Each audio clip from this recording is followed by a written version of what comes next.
ওয়েদারটা পুরো মেঘলা হয়ে আছে আজকে, পুরো মেঘলা।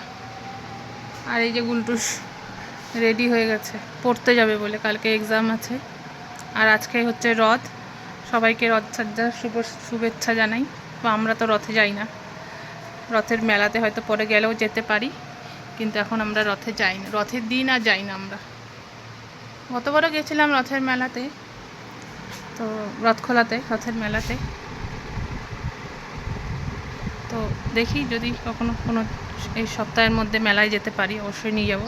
স্টোরি আছে, ম্যাথের অনেক স্টোরি আছে। যাই হোক, গুলটুস এখন পড়তে যাচ্ছে। যেহেতু স্কুল ছুটি হতো, স্যার আজকে এখানেই পড়াচ্ছে। দেখে যাবি আর জুতাটা পরে যাবি, ওই হোয়াইট কালারটা পরিস না, শুটা বিনা লেসালা শুটা পরে যা। ও যাক। তো রান্নাবান্না এখন বসাইনি, গুলটুস চলে গেছে। তো নমস্কার সবাইকে, ব্লগ এক্সপ্রেস চ্যানেলে আপনাদের সবাইকে স্বাগত জানাই। আর আজকে হচ্ছে বৃহস্পতিবার, এখন ওই 11টার মতো বাজে। তো রান্নাবান্না আজকে বসাইনি।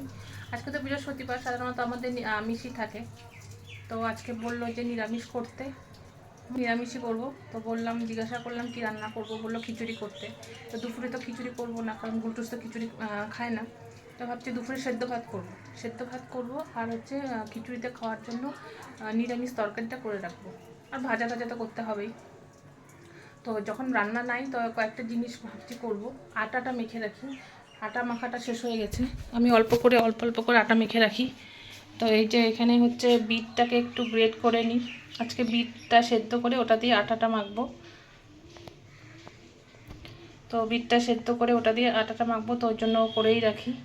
আর বাসন টাসন ধুয়ে টুয়ে রাখবো, কড়াই টড়াইও বের করে দিলাম, কারণ রান্না তো পরে করব। ওটা ধুয়ে তারপরে নিরামিষ তরকারিটা বসাবো। তো করতে থাকি আস্তে আস্তে। তো যা যা করবো দেখাবো অবশ্যই। আগে এটা ক্রিয়েট করে সেদ্ধ বসাই, যখন আটাটা মাখবো অবশ্যই দেখাবো। সেম কিছুই না, পালং শাকের যেরকম করতাম ওরকম। এই যে আমার গাজরটা সেদ্ধ হয়ে গেছে পুরো। তো এখন আটাটা মেখে নিই। আর এদিকে তো তরকারি বসিয়েই দিছি।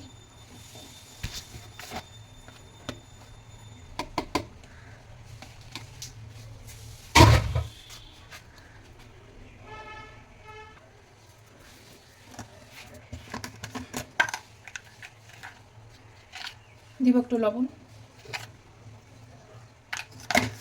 আর কিচ্ছু দেবো না। এবার এটা দিয়ে ঢেলে,